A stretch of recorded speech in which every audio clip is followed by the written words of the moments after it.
Hello viewers, welcome to revived English. আপনাদের আরও একবার স্বাগত জানাচ্ছি আজকের নতুন একটা ক্লাসে। আজকের ক্লাসটা সব থেকে বেশি গুরুত্বপূর্ণ যাদের সেন্টেন্স তৈরি করতে পুরোপুরি অসুবিধা হয়, যারা সেন্টেন্স তৈরি করতে অনেকটাই ভয় পান, শুধুমাত্র তাদের জন্য আজকে খুবই হেল্পফুল হবে। অর্থাৎ আজকের ক্লাসটা হবে ভার্বের ব্যাপারে। তো চলুন শুরু করি আজকের নতুন একটা ক্লাসে। ভার্ব এমন একটা জিনিস যেটা জানা খুবই জরুরি, যেটা হলো সেন্টেন্সের হার্ট।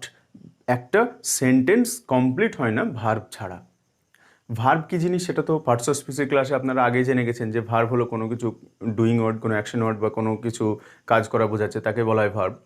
অর্থাৎ আজকে সেই ভার্বের বিস্তারিত জানতে হবে, যেটুকু জানা আমাদের খুবই প্রয়োজন, যেটুকু জানলে আপনি একটা সেন্টেন্স কমপ্লিটভাবে বানাতে পারবেন।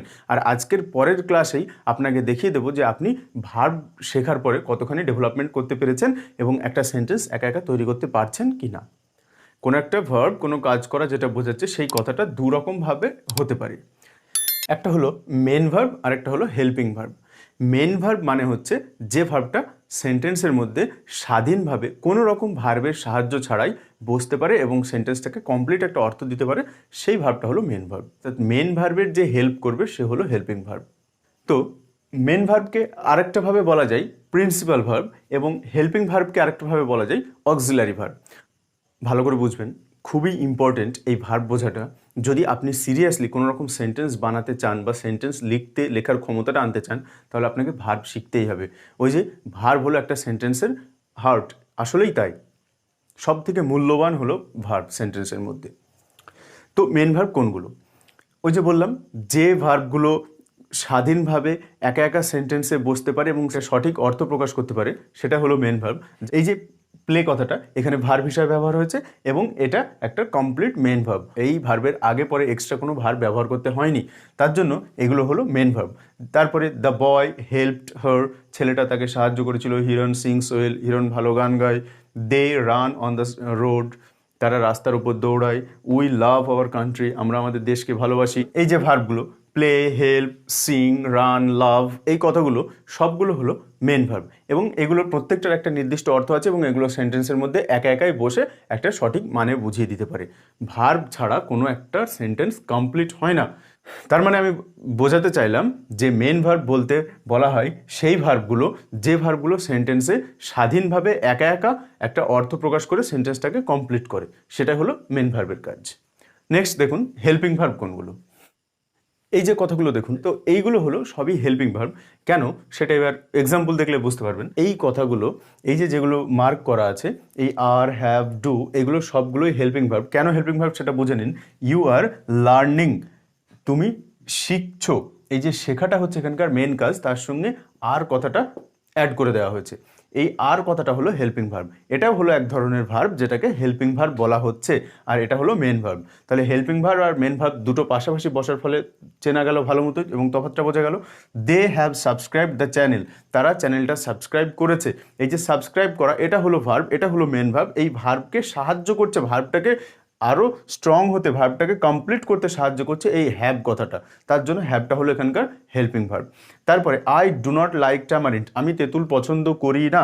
ওই যে লাইক কথাটা হলো এখানকার মেন ভার্ব, কিন্তু সেই ভার্বটাকে হেল্প করছে ডু কথাটা, তার জন্য এগুলোকে বলা হয় হেল্পিং ভার্ব। তাহলে সব মিলিয়ে মেন ভার্ব আর হেল্পিং ভার্ব ব্যাপারটা বোঝা গেল। এটা খুবই জরুরি নেক্সট টেন্স বা কোনো সেন্টেন্স বানানোর ক্ষেত্রে। তো নেক্সট দেখা যাক এরপরে ভার্বের আর কি কি ভাগ আছে। তো মেন ভার্ব তো ওখানেই হয়ে গেল, যে মেন ভার্বগুলো যেগুলো এক্সাম্পল দিয়েছিলাম ওইগুলোই শুধু মেন ভার্ব। আর মেন ভার্বের ভাগ বলতে এবার মেন ভার্ব বিভিন্ন রূপে বসে, সেটা এর পরের স্টেজে শেখাচ্ছি। আগে দেখুন হেল্পিং ভার্বের তাহলে কি কি ভাগ থাকতে পারে। এর আগের এক্সাম্পলগুলো দিয়েছিলাম, am, is, are, was, were, have, has, had, do, এই সবগুলোই ছিল হেল্পিং ভার্ব। তা সত্ত্বেও হেল্পিং ভার্বটা আসলে দু রকমের হয়। একটা হচ্ছে প্রাইমারি অক্সিলারি ভার্ব আর হচ্ছে modal auxiliary verb. Primary auxiliary এই যে be verb, have verb, do verb, এরা সবাই কিন্তু হেল্পিং ভার্ব, এরা সবাই হেল্পিং ভার্ব, কিন্তু আপনাকে জাস্ট একটু চিনে রাখতে হবে। আসলে সব মিলিয়ে ওই যে এটা মেন ভার্ব, ওটা হেল্পিং ভার্ব, এটুকু জানলেই বেসিক লেভেলটুকু কমপ্লিট। আরেকটু যদি ডিটেলে বুঝতে হয় তখন আপনাকে হেল্পিং ভার্বের ভাগগুলো একটু জানতে হবে, জানাটা প্রয়োজন আছে। বি ভার্ব বলতে বলা হয় অ্যাম, ইজ, আর, ওয়াজ, ওয়্যার। এই যে পাঁচটা কথা, এই শুধুমাত্র এই পাঁচটাই হলো বি ভার্ব। তারপরে হ্যাভ ভার্ব বলতে হ্যাভ, হ্যাজ, হ্যাড, এই তিনটেকে বলা হয় হ্যাভ ভার্ব। আর ডু ভার্ব বলতে ডু, ডাজ, ডিড, এই তিনটে হলো ডু ভার্ব। তো এই সব মিলিয়ে এই সবগুলোই হলো সেই হেল্পিং ভার্বেরই এক্সাম্পল। ওই সবগুলো হেল্পিং ভার্বের এক্সাম্পল। এবার দেখুন মোডাল অক্সিলারি ভার্ব কোনগুলো। এগুলো হলো সাহায্যকারী ক্রিয়া, এগুলো হলো সেই হেল্পিং ভার্বেরই এক্সাম্পল। তার সত্ত্বেও can, could, shall, should, will, would, may, might, must, ought to, need to, have to, এরকম আরও কিছু আছে, সেগুলো হলো মোডাল অক্সিলারি ভার্ব। আমি সব মিলিয়ে বোঝাতে চাইলাম যে যতগুলো এক্সাম্পল এখানে লেখালাম সবগুলোই হলো হেল্পিং ভার্ব। তো সব মিলিয়ে আপনাকে প্রথম থেকে এইটুকু বুঝতে হবে যে ভার্ব প্রধানত দুই প্রকার, একটা হলো মেন ভার্ব আর একটা হলো হেল্পিং ভার্ব। এই বি ভার্ব কথাটা বা হ্যাভ ভার্ব কথাটা বা ডু ভার্ব কথাটা আপনার টেন্স শিখতে গেলে খুবই প্রয়োজন হবে, তার জন্য আজকেই বুঝিয়ে দিলাম। নেক্সট ক্লাসে যখন আপনাকে সেন্টেন্স বানানো শিখিয়ে দেবো তখন এই কথাগুলো আপনার কাজে লাগবে। তো দেখুন ভার্বের আর কি কি ভাগ থাকতে পারে। স্ট্রং ভার্বগুলো হলো সেই ভার্ব যে ভার্বগুলো পাস্ট টেন্স গঠন করার সময় শুধুমাত্র ভিতরের ভাওয়েল পরিবর্তন হয়ে তার চেহারা পরিবর্তন করে, সেগুলো হলো স্ট্রং ভার্ব। ধরুন ইট, এট, ইটেন।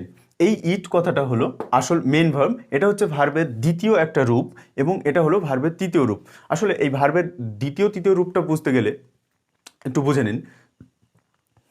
একটা সেন্টেন্সে যখন কোনো একটা ভার্ব ব্যবহার করা হবে, যদি সেটা প্রেজেন্টে হয় একরকম হয়, পাস্টে হলে সেই ভার্বটা আরেক রকম হয় এবং পাস্ট পার্টিসিপলে গেলে সেটা আরেক রকম হয়।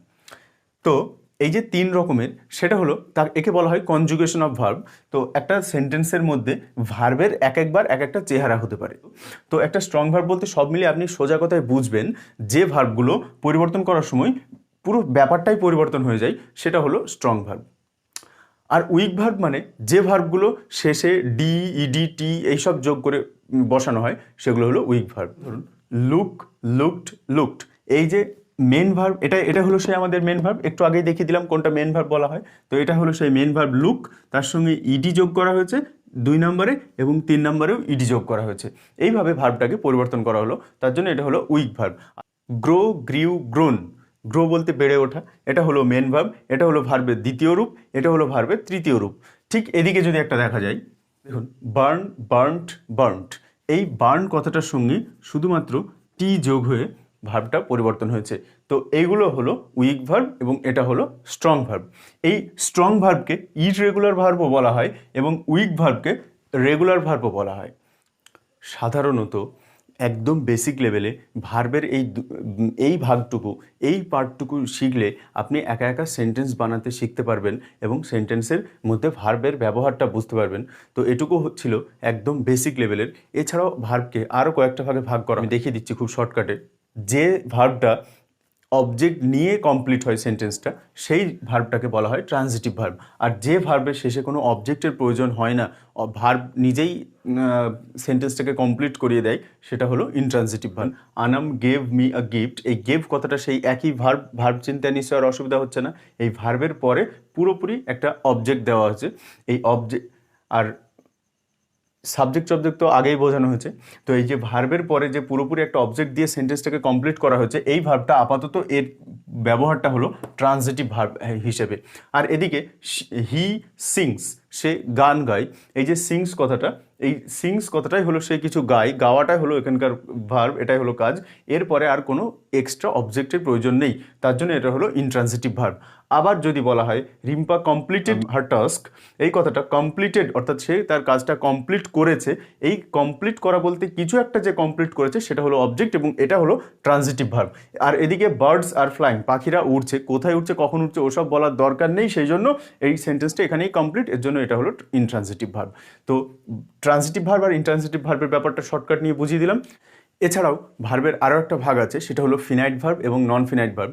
সেগুলো ভার্বের যখন ডিটেলে আপনি একটু বেসিক লেভেলটা কমপ্লিট করতে পারবেন, তখনই ভার্বের ওই বাকি ভাগগুলো আপনাকে আর একটু ভালো করে বুঝিয়ে দেওয়া হবে।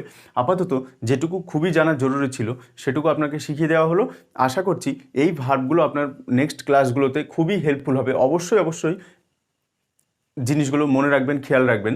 নেক্সট ক্লাসে আপনাকে শিখিয়ে দেওয়া হবে যে একটা সেন্টেন্স কিভাবে একা একা আপনি লিখতে পারছেন বা কিভাবে আপনি বানাতে পারছেন সেই ব্যবহারটা।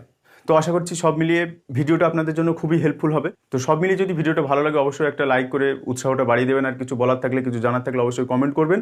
আমি আমার সাধ্যমতো চেষ্টা করবো সবার কমেন্টের রিপ্লাই করার। আর যদি প্রয়োজন মনে হয় তো অবশ্যই চ্যানেলটা সাবস্ক্রাইব করে রাখবেন।